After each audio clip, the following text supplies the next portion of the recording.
성경을 읽는다는 것참 읽는다는 것은 쉽습니다만 특히 번역된 이 성경을 읽으면서 약간의 조금은 구어체라기보다는 고어체죠. 개역 개정이 되었지만은 말미암아 가로되 이런 말들이 좀 그나마 사라지기는 했지만 성경을 읽으면서 이 글을 읽는다는 것에 대한 좀 애매함을 느낄 때가 많으실 것 같습니다. 그래서 우리가 성경책을 읽을 때 이 당시에 상황을 한번 잘 생각해 보면 충분히 이 말의 뉘앙스가 어떤 것인지 알 수 있을 것 같아서 여러분들에게 그렇게 알려드리려고 합니다. 그 후에라는 말은 이제 내가 생명의 떡이다라고 말씀하신 후에 많은 그를 따르던 예수님을 따르던 제자들이 흩어지고 난 후에, 그리고 12제자는 예수님을 따르기로 작정한 그 후에 갈릴리에서 다니시고 유대에서는 다니려 하지 아니하셨는데, 그렇게 하신 이유가 뭐예요? 유대인들이 특히 바리새인이나 서기관들이나 또 사두개인들이나 이런 여러 사람들이 예수님을 죽이려 종교적인 이유로 죽이려 했기 때문입니다. 결국 예수님은 소위 말해서 황제사칙죄죠. 대역죄로 십자가를 지도록 이 유대인들이 만들어 버리긴 합니다. 어쨌든 이 유대인의 명절이 초막절이 가까워왔는데 갈릴리에서 다니시고 유대에서 올라가려고 하지는 않았을 때 이 그 형제들이라는 것은 사남매가 있었죠. 예수님 밑으로 유다서 야고보서 뒤에 나와 있잖아요. 예수님의 그 육신의 형제들입니다. 성령으로 잉태하시고 예수님이 가장 그 마다들이 되셨고, 그 다음에 밑으로 이제 정상적인 부부 관계를 통해서 예수님의 육신의 동생들이 태어나게 되었습니다. 예수님의 이 직업은 목수였습니다. 목수라고 하면은 우리나라에서 지금 현재의 목수보다는 토목 쪽에 좀 가깝습니다. 공사를 하게 되면은 이렇게 석가래를 만들고 그죠? 그렇게 해서 이제 함께 가서 노동일을 하는 어떤 좀 노동자의 역할을 충실히 하면서 가게를 꾸려 나갔다라고 보아야 되겠습니다. 근데 그 형제들이 자기의 친형인 예수님을, 맏형인 예수님을 봤을 때 갑자기 예수님이 30살까지 좀 비범치한 면을 보였지만 사실 형제간에 있어도 서로가 이렇게 서로를 이렇게 자라면서 생활하는 영역이 다르다 보니까 특히 우리 같은 사회에서는 정확하게 알아보기가 힘듭니다. 근데 이들은 자기 맏형이 분명히 목수이고, 그리고 나사렛에서 그 일을 하는 현장 노동자와 같은 사람이었는데, 어느 날 갑자기 자기들의 입장에서는 30살쯤 되더만 살짝 정신이 없나? 좀 맛이 갔나? 이런 생각을 할 정도로 세례 요한을 만나고 나서 거침없는 이적과 기사를 행하면서 어떤 그러한 행보를 보여주십니다. 그리고 심지어는 자기가 하나님의 아들이다 라고 선언하십니다. 얼마나 충격이 컸을까요? 얼마나 이상하게 보였을까요? 저는 성경을 물론 예수님의 입장에서 우리가 무조건 받아들여야 된다는 입장에서도 봐야 되지만, 이런 점에서 좀 여러분들에게 좀 알려드리고 싶어요. 정말 이상하지 않겠어요? 거의 태어나서부터 봐온 형이 갑자기 자기가 하나님의 아들이고 자기가 하나님과 본체라고, 하나님의 본체, 육신을 입은 하나님이시다 라고 신성모독적인 발언조차 서슴지 않고 하니까 이 동생들의 입장에서는 우리 집안 큰일 났다, 잘못하면 다 잡혀죽게 생겼다, 이런 여러 가지, 특히 이런 유대 사회에서는 초대교회를 보면 알겠지만은 바보가 된다거나 혹은 그 종교적으로 어떤 사형 선고를 받는다 그러죠. 한번 되면 사회생활 자체가 사실 불가능한 그런 지경까지 이룰 수 있었기 때문에 저는 이 동생들의 어떤 당혹감에 대해서 좀 깊이 공감은 되더라고요. 그런데 그러다 보니까 이제 그 형제들이 이게 도를 넘어간다고 생각하니까 예수님께 이렇게 말하는 거예요. 그렇게 대단한 일을 당신이 행한 일을 그렇게 보이려면은 제자들도 보기에 여기를 떠나서 좀 큰 무대에서 한번 예루살렘 같은 데 가서 큰 무대에서 한번 행해 보시는 건 어때요? 라고 말을 합니다. 그리고 그렇게 스스로가 세상에 드러내기를 구하면서 숨어 다니는 사람이 도대체 없느냐. 그죠? 4절 말씀. 이 일을 행하려거든 자신을 그 당시 메시아는 자신을 이제 세상에 드러내야 되지 않겠느냐. 예? 세력을 규합하고 뭔가 앞에서 나서서 열심히 일을 한번 해보는 뭐 그럴듯한 이 일을 해봐야 되지 않겠느냐. 그게 맞는 거 아니에요? 아니에요? 라고 말을 하니까 이 사도 요한 입장에서 봤을 때는 이렇게 말을 하는 이유가 뭡니까? 형제들도 사실 예수님이 하나님의 아들이라는 사실을 믿지 못하는 거다. 그렇기 때문에 그렇다라고 이렇게 소견을 그죠? 성경 안에서 달고 있습니다. 네, 그 형제들까지도 예수를 믿지 아니함이라. 그러니까 예수님께서 말씀하시기를 내 때는 아직 이르지 아니하였거니와 이 반응에 대한 예수님 말씀이 그죠. 나의 때는 아직 오지 않았어 얘들아. 그런데 너희 때는 항상 준비되어 있어. 이렇게 갑자기 말씀하신다는 거죠. 그러면서 그 뒤에 세상은 너희를 미워하지 않아. 나를 미워해. 이는 내가 세상이 악하다고 증명하기 때문이야. 증언하기 때문이야. 그래서 너희는 그래 너희들 늘 하는 대로 초막절에 예루살렘으로 올라가. 나는 아직은 올라가지 않겠어 라고 말씀하시면서 갈릴리에 머물러 계시다가 형제들이 가고 난 이후에 조용하고 은밀하게 예루살렘 유대로 올라가십니다.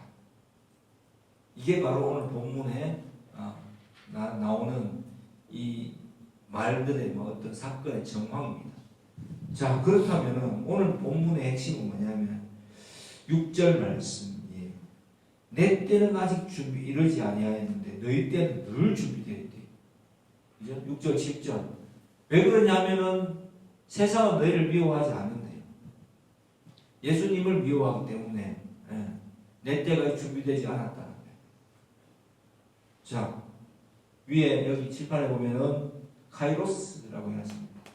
이게 뭐냐면은 두 개 다 시간을 나타내는 때예요. 시기, 시간, 때라는 뜻이에요.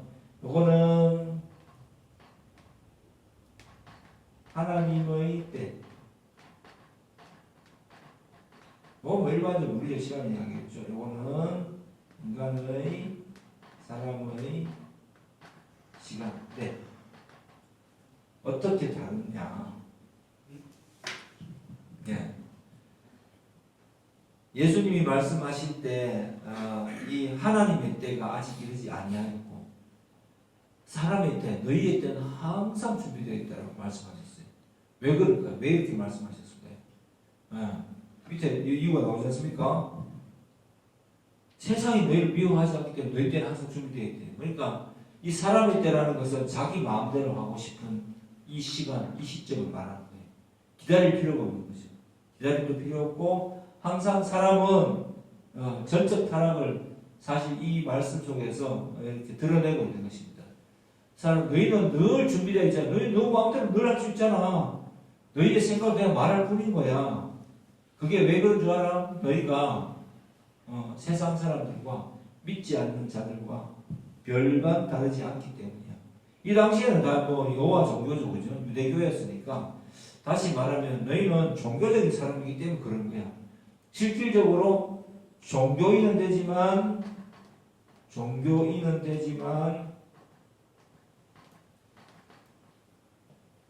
하나님의 어떤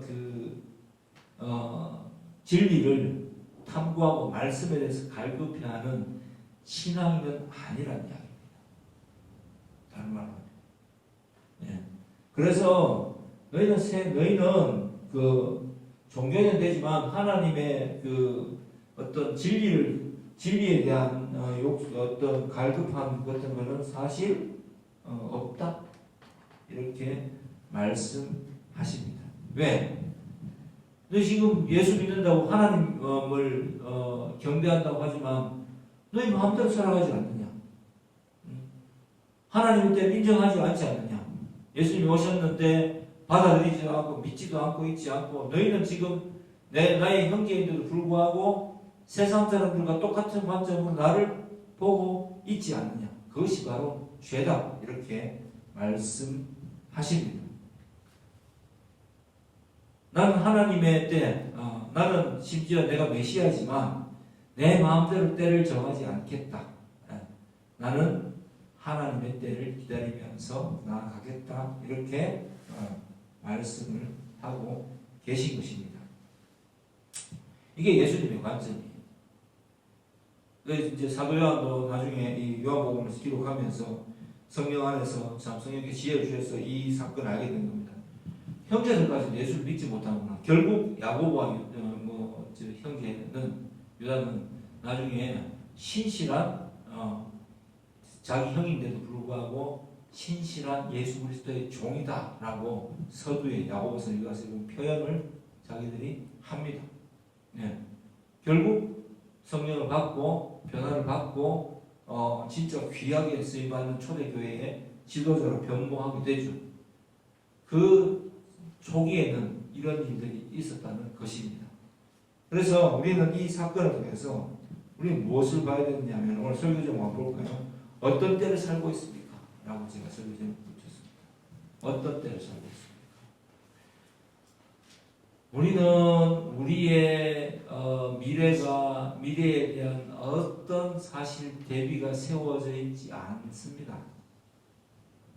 그리고 어떤 일이 닥칠지 알 수 없지만 그러나 보편적으로 이렇게 살아가는 방법이 옳다는 방식으로 내가 나름의 기준을 세워서 살고 있습니다. 그게 보편적인 사람들의 방식입니다. 자연인들의 방식입니다. 여기서 자연인이다 이런 표현을 쓰면은 하나님을 만나지 못한 상태의 인간을 뜻합니다. 그런 상태로 그냥 계속 사는 거예요.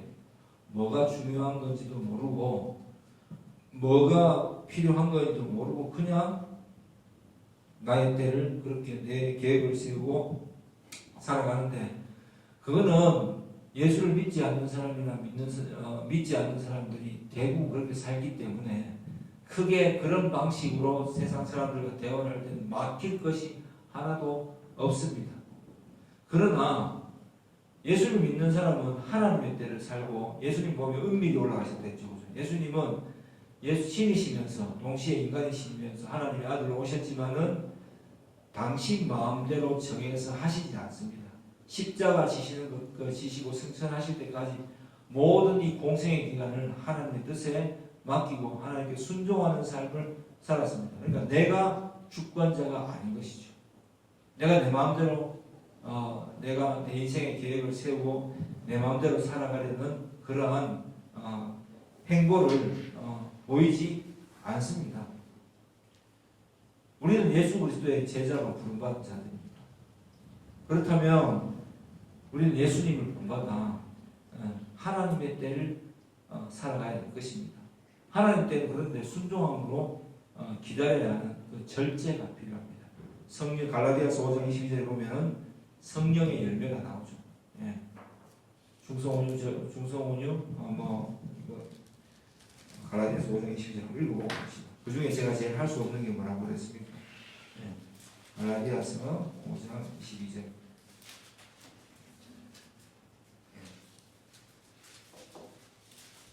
외소서 앞에 있습니다. 오직 성령의 열매는 뭡니까?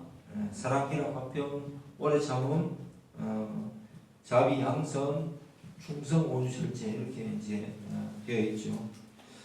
여기에 모든 것 중에서도 뭐 충성도 들어가지만 절제라는 것이 들어갑니다.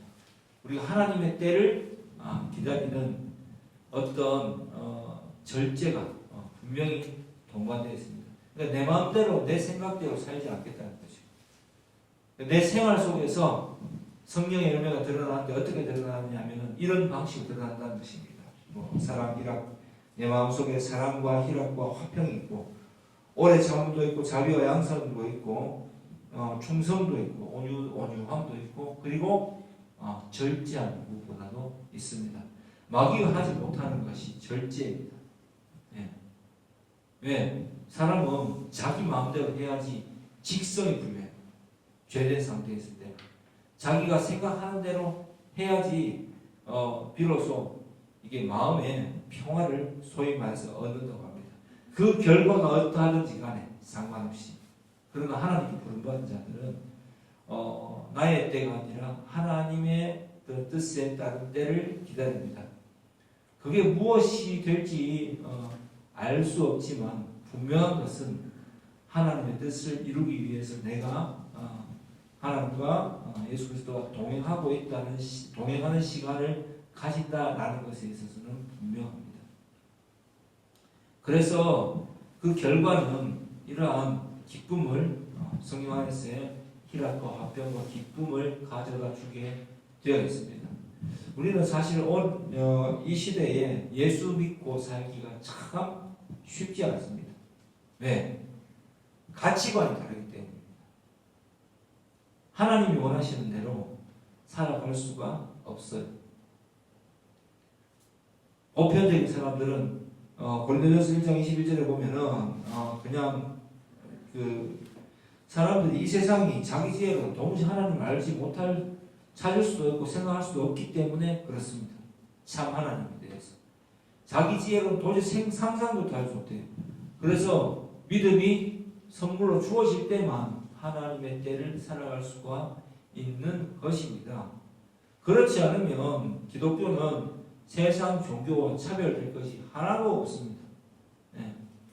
기독교가 왜 이렇게 박해받는지 아십니까? 참 신기하지 않습니까?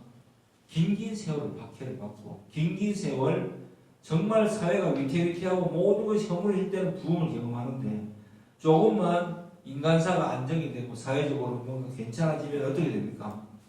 급격하게 다운됩니다. 믿는 자가 줄어들게 됩니다. 왜 이런 현상이 발생할까요? 이것은 세상과의 가치관의 충돌을 일으키기 때문에 그렇습니다. 어려울 때는 내 것이 없으니까 모두가 다 함께 이렇게 서로를 도와주려는 마음이 커지게 되고 내 것이 없으니까 그리고 기독교의 이 사랑과 희락과 화평 이런 성령의 열매는 무형의 것이잖아요. 보이지 않는 물질로 존재하지 않는 것이기 때문에 서로가 마음을 주고받고 뭔가 마음의 크기를 세우면서 기왕 없는 거 좀 더 뭔가 같이 어려울 때를 보내겠다라는 마음이 특히 우리나라 사람은 강하죠. 어려울 때 단결을 잘하기 때문에 부흥을 맞이하게 되지만 우리에게 어떤 약간의 풍요로움이 주어지면은 자기 것, 자기 생각, 자기 가족, 자기 마음을 지키기 위해 정말 급급한 모드로 사람이 변화되게 되어 있습니다. 이때 서로 하나님의 뜻으로 교제하라고 이야기하고 교회가 되라고 이야기하고 나누라고 이야기하고 희생하라고 이야기하는 이 기독교가 그리고 너의 가치관이 아니라 예수 그리스도를 드러내는 쪽으로 너희는 세상의 빛과 소금이기 때문에 예수님을 드러내는 쪽으로 모든 생각과 마음과 생활을 해나가라고 하는 이러한 이야기가 받아들여지기가 참 힘들 것 같습니다. 힘들다고 또 생각이 됩니다. 그래서 이 시대에 설교를 한다는 것은 저에게는 사실 제가 이렇게 인간적으로 생각해보면 상당히 부담되는 일이다라고 생각됩니다. 유튜브로 이 방송을 이렇게 찍고 올리지만은 거의 보는 사람이 없습니다. 조회수가 거의 나오지 않아요. 그럼에도 불구하고 이제 설교를 하고 이렇게 하는데 여기에서 또 진리를 설교한다는 것 이거는 생각보다 어떤 사람들이 봤을 때는 보지 않을 것 같습니다. 사실은 제가 뭐 부집사님 찍으라 해서 찍긴 찍는데 이걸 누가 보면서 동의가 되겠나? 진짜 믿음이 없다면 동의가 되겠나? 예. 그럼에도 불구하고 이게 내 사명이니까 선지자적 사명이죠. 예. 이 일을 해야 된다라는 것에 대해서 저는 참 그 아이러니함을 느낄 때가 사실 많습니다. 예. 진리를 선포하면 또 진리에 대해서 궁극적인 이야기를 하면 오늘 이 본문의 7절 말씀에 나오듯이 세상과 같은 길을 걸어가는 가치관을 가진 사람들에게는 상당히 거슬린 이야기가 됩니다. 예. 오히려 또 내가 또 믿는다고 고백할 때 더더욱 더 큰 거슬림이 됩니다. 그리고 모르지만은 이 세계로 뛰어들어서 하나님의 인도를 받다 보면 신비를 체험할 수 있다는 것이 제가 여러분들에게 설교할 수 있는 유일한 이야기입니다. 제가 여러분의 앞길을 어떻게 알겠어요? 예화를 들으시면 어떻게 알겠습니까? 하나님이 어떻게 인도하실지 알 수 없어요. 그렇지만 그 길은 분명히 괜찮은 길이다. 하나님 영광을 드리는 길이다 라고 설교를 할 때 주여 정말 주여 저절로 주여 이 말씀이 받아들여져서 저 듣는 자들의 그 생각과 생활 속에서 열매 맺게 하여 주시옵소서. 사람들은 자기 감정에 굉장히 집중합니다. 정말 자기가 소중한 시대에 살고 있어요. 자기 가치관을 바꾸려고 하지 않습니다. 그래서 비슷한 사람들끼리 위로를 주고받고 그렇게 하면서 살아가게 되죠. 그런데 진리를 이야기하면은 나 자신을 좀 내려놓으라고. 예수님 안에서 나 자신의 정말 추악함과 그릇된 그런 모습을 발견하게 되고 예수 그리스도 안에서 새롭게 거듭나서 새로운 사람의 삶, 새로운 거듭난 자의 삶, 성도의 삶을 살아라고 이야기하면은 이게 얼마나 참 받아들이기 힘든 이야기일까 라고 생각해 봅니다. 그럼에도 불구하고 또 신비로운 것이 있어요. 그럼에도 불구하고 2000년의 세월이 흐르는 동안 이 성령의 역사는 아직도 제 안에서 세계 곳곳에서 일어나고 있다는 게 진짜 예수님이 아직도 살아 역사하신다는 증거로 역사를 주관하시는 하나님이 계시다는 증거로밖에 볼 수가 없다는 것이 제가 여기에 서서 설교하는 이유가 되는 것 같습니다. 저는 사실 목사로 살면서 교회가 여러 가지를 겪었지만은 이렇게 하는 게 정말 끝까지 이렇게 하는 게 맞나 이런 생각을 할 때가 있으면서 동시에 그만둘 수 없다는 것이 누구의 생각인가에 대해서 고민을 많이 해봅니다. 이제 누가 듣지? 이제 우리 가족도 심지어는 집에서 하나님 말씀을 제가 선포하고 듣고 하는 것은 아니기 때문에 가족만이 남는다 하더라도 이런 공적인 그 예배의 그 어떤 형식을 취해서 말씀을 선포하고 하는 것이 꼭 필요한 것이 아닌가라는 생각을 또 해보게 됩니다. 그게 바로 저의 사명이고 또 여러분이 세상에서 만나면 많은 여러분의 소중한 사람들에게 취해야 될 태도가 아닌가 이런 생각을 해봅니다. 왜냐하면 하나님이 살아계시니까요. 하나님의 때에 우리가 부르심을 받았고 우리는 하나님의 때를 살기 때문에 그렇습니다. 근데 하나님의 때를 사는 예수님의 삶이 어땠느냐를 보시면은 인간적으로는 아주 힘든 삶을 사셨어요. 처음에는 형제들도 거부합니다. 자기를 따르던 제자들의 이치가 닿지 않으니까 지금 정말 진리를 이야기하고 내가 하나님이다 이야기하니까 미쳤는 거 아니야 하면서 다 떠나버립니다. 그리고 마침내는 많은 기적과 기사를 행하셨지만 결국 어떤 일을 행하더라도 그들이 예수님이 그리스도이심을 구세주의심을 믿지 않기 때문에 죽이기로 작심된 그 행동을 실천에 옮기기 때문에 하나님의 때가 되어서 십자가를 지시고 고난받으시고 피 흘리시고 죽으십니다. 이게 성도의 삶이다 라면은 과연 우리는 이 삶을 사는 것이 맞을까라는 그것도 고민을 이 본문을 보면서 많이 해봤습니다. 근데 그럼에도 불구하고 아까 제가 말씀드린 대로 그럼에도 불구하고 이것이 진리이기 때문에 또 그럼에도 불구하고 그럼 이렇게 안 살면 또 어떡할 건데 라는 어떤 답에 의문에 질문에 부딪히게 됩니다. 내가 예수 안 믿고 살면 그럼 이제는 그러면 내가 믿어지게 되어버렸는데 이제 어떻게 살아야 되지 도대체? 내가 안 믿고 믿게 되었는데 믿음이 생겨버렸는데 안 믿는 자처럼 그죠? 어지중간하게 중간쯤 발걸치고 가룟 유다처럼 혹은 살아가게 된다면 가장 이 세상에서 불쌍한 자가 된다라는 것입니다. 그러면 우리가 소위 말해서 하나님 왜 저에게 믿음을 주셔서 예수님을 믿게 만들어서 제가 이렇게 힘들게 만드셨어요? 라는 기도를 하는 분이 실제로 많습니다. 예. 그런데 왜 그런 기도를 할까요? 세상과 어울리고 싶고 세상 사람들과 비슷한 길을 걸어가고 싶고 사람이 겪는 희노애락을 느끼면서 좀 내 어떤 그 한탄도 섞이고 내 어떤 자조적인 마음과 이런 것들을 좀 털어놓고 살고 싶은데 그게 안 되는 거예요. 그게 안 된다는 걸 잘못됐다라고 마음속에 계신 성령님께서 계속해서 나에게 말씀하시기 때문에 그렇게 살아갈 수 없는 거예요. 거기에서 기독교인의 딜레마는 시작이 됩니다. 그럼 어떻게 해야 되겠어요?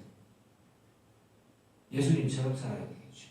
왜? 인생이 너무 짧아요. 이제 지금 이제 벌써 제가 60이 거의 다 됐습니다. 이제 남은 세월이 얼마 없습니다. 그런데 이 남은 세월 정말 하루하루가 벌써 12월이잖아요. 시간이 정말 빠르게 가는데 진짜 빠르게 가는데 죽음이 어느덧 내 앞에 딱 닥치게 될 때 과거는 기억 속에 존재하고 그죠? 우리는 현재를 살고 있는데 다음에 다가올 이 내세에서는 어떻게 존재하게 될까라는 걱정을 하지 않는 사람이 있을까요?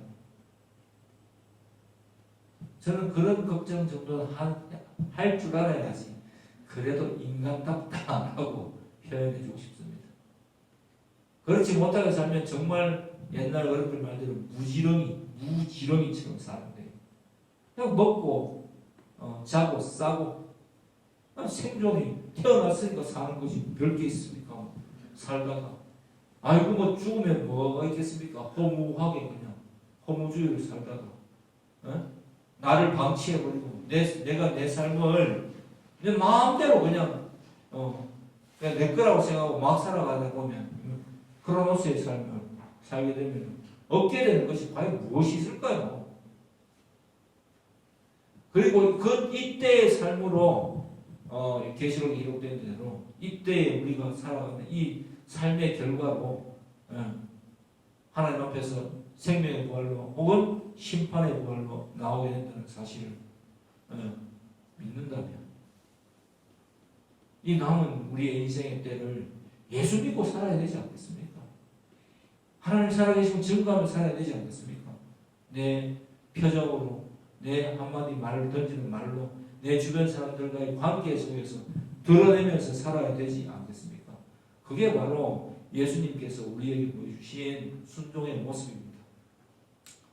죽을 줄 알기 때문에 갈릴리에 머무신다는 이야기를 했지만 그렇다고 해서 갈릴리에서 계속 계시는 게 아니잖아요. 은밀하게 조용하게 하나님의 때를 기다리면서 요란하게 입성하지 않으셨다는 것입니다. 세상을 구원할 구원자처럼 소위 말해서 스타처럼 입성하시지 않고 조용하게 초막절에 성전으로 올라가셔서 그죠? 명절의 중간이 되어 14절 보면은 이미 명절의 중간이 되어 예수께서 성전에 올라가서 가르치시니 이 일을 하러 가시는 거예요. 요란하게 가시지 않습니다. 그래서 하나님의 때를 사는 사람들은요, 예수 그리스도를 본받아 사는 사람들은 요란하지 않습니다. 그러나 예수님처럼 살게 되겠죠. 예, 이 세상에 진리가 있음을 드러내면서 살겠죠. 거창하게 하지 않지만 은밀하게 하시지만은 영향이 있는 사람이 되겠죠. 그리고 마침내는 그리스도와 함께 생명의 부활로 나오겠죠. 이게 너무 피상적인 이야기 같아서 제가 이런 이야기를 하면서도 저는 좀 마음이 의심이 많은가 봐요. 생명의 부활, 생명의 부활, 생명의 부활. 내가 목사라서 이런 단어를 쓰니까 이 사람들이, 듣는 사람들이 이 말에 대해서 내 가족들도 반응이 지금 똑바로 되겠는가 이런 고민을 진짜로 많이 합니다.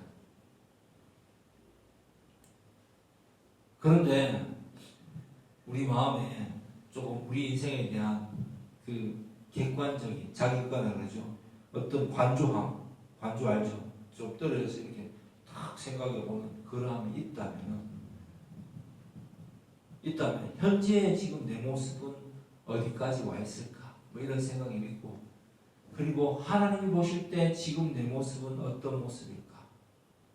지금 내가 하고 있는 일이 나의 인생에 있어서 어떤 의미를 가질까? 그리고 마침내 나는 죽을 건데, 저는 사실 그런 생각을 믿음을 선물 받기 전에 해본 적이 없어요. 내가 죽는다라는 생각을 잘 해보지 않고 보통 사람이 살자는 거죠. 그래서 해본 적이 별로 없어요. 그런데 예수를 믿게 되고 목사가 되고 제일 크게 바뀌고 은혜를 가장 변화된 것은 죽음이라는 것에 대해서 그죠? 생각해 보게 됐다는 거예요. 그러니까 인간이 사실 제일 중요한 게 죽음이라는 것을 생각할 줄 아는 상태가 되었느냐 안 되느냐, 저는 이게 굉장히 중요하다고 생각해요. 예. 죽고 사는 게 사실 큰 문제잖아요. 근데 영혼을 살 것처럼 그렇게 막 살면 안 돼요. 우리 결국 영혼을 절대 못 살고, 철저하게 내 인생을 정말 좀 나도 분명히 죽는다라는 전제에서 삶을 살아간다면 준비하겠죠. 오늘 하루가 굉장히 소중하겠죠. 그리고 막 살지는 않을 거예요, 절대. 그리고 결국 궁극적으로 이루어야 될 것은 무엇이냐? 내가 어떤 존재가 되어야 될 것이냐라는 데에서 결론을 내려야 될 것입니다. 예. 아까 이야기했던 제가 자주 듣는다는 김종우 교수의 강의를 들어보면 하는 말이 있어요. 사회적 지위로 나를 평가하게 되면은 가장 비참한 것이 전 교수, 전자 없는 거죠. 전 총장, 전 장관, 이런 게 가장 비참한. 그게 별거 아니라는 것이 현재가 아닙니까? 그래서 사회적 정의로 나를 어떻게 정의하지 말고, 노래하는 것을 좋아하는 누구, 음악을 좋아하는 사람 누구, 인생을 즐길 줄 아는 누구, 밝고 따뜻한 누구가 되는 것이 훨씬 중요하겠죠. 저는 그 말에 참 깊이 동의가 되더라고요.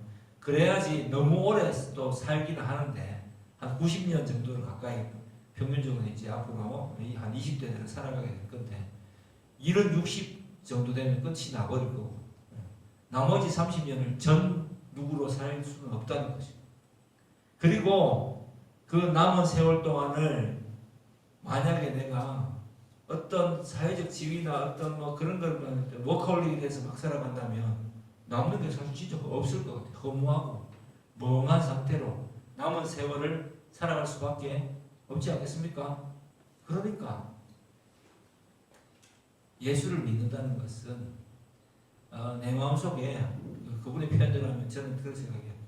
창조성이 막 끌어넘치고, 창조력이 막 창의성이 막 넘치고, 내 삶에 대한 어떤 내가 어떤 사람으로 살아가야 되겠다라는 내 인생에 대한 여정에 대한 구체적인 계획이 세워지고 그리고 마침내 주님 앞에 섰을 때 영광의 면류관을 받을 수 있는 사람이 되어야 되겠다라는 쪽으로 결말을 내려야 되지 않을까. 예. 그래야지 남겨진 영원이라는 시간을 항상 행복한 현재로 살아갈 수 있게 되지 않을까라고 생각을 해봅니다. 예수 믿는다는 건 정말 대단한 것입니다. 예수를 믿는다는 것은, 기독교인이 된다는 것은 현재의 삶을 해결하는 것에 대한 해답이 되기도 하지만 다른 종교가 절대 가지지 못하는 구체적인 내세에 대한 비전, 비전이라고 봐도 되고 또 구체적인 다가올 우리의 죽음이 육신의 죽음 위에 다가올 영혼에 대한 준비 된다는 준비를 할 수 있다는 점에서 이 점이 일반 종교하고는 완전히 다릅니다. 현재 복을 받고 라고 했을 때 복에 대한 개념도 완전히 달라요. 보통 복 받는다 기독교인들이 복 받는다 하기 때문에 저도 이 복 받는다는 말에 대해서 복에 대해서 도대체 복을 받는다는 게 무슨 말인가 궁금해서 한번 찾아봤습니다. 히브리어로는 바라크라고 해요. 이게 두 가지 뜻이 있습니다. 말 그대로 축복하고 뭐 다정하다, 축복한다 이런 뜻도 있지만 구체적인 어원은 뭐냐면은 경배하다는 뜻입니다. 경배하다. 그러니까 인간이 하나님의 존재를 인정하고 신의 존재를 인정하고 참 하나님이신 여호와 하나님을 경배할 때 하는 그 상태가 복받은 상태라는 것입니다. 예. 신약성경에 팔복에도 나오지만은 복 있는 자는이라고 했을 때 복을 받으려면이 아니라 복을 받은 자, 하나님을 경배하는 자는 원수를 사랑하고 이웃 사랑을 실천하고 오른뺨을 때리고 왼발을 들고 뭐 이런 그죠? 이 복 있는 자의 삶을 복 받은 자의 삶을 살아간다는 것은 하나님을 경배하는 자의 삶이라는 것으로 귀결이 되는 것을 볼 때 와 저는 좀 사실 깜짝 놀랐습니다. 여러분은 어떤 때를 살고 있습니까? 예수를 꼭 믿으십시오. 예. 예수를 정말 믿어야 됩니다. 예수님을 믿고 예수님의 삶을 본받고 성경 안에서 내한테 유리한 것을 자꾸 발견하고 뭐 좋은 이야기 들으려고 하지 말고 예수님을 발견하고 성경은 예수님을 증거하는 책이에요. 예수님이 어떤 분이신가, 예수님이 우리에게 무엇을 해주시는가, 예수님이 앞으로 어떻게 행하실 것인가에 대한 옛 약속과 새로운 약속을 구체적으로 바라보면서 살아가는 정말 하나님의 때, 카이로스의 때를 살아가는 카이로스를 살아가는 그런 저와 여러분 되기를 주의 이름으로 축복합니다. 기도하겠습니다. 하나님 아버지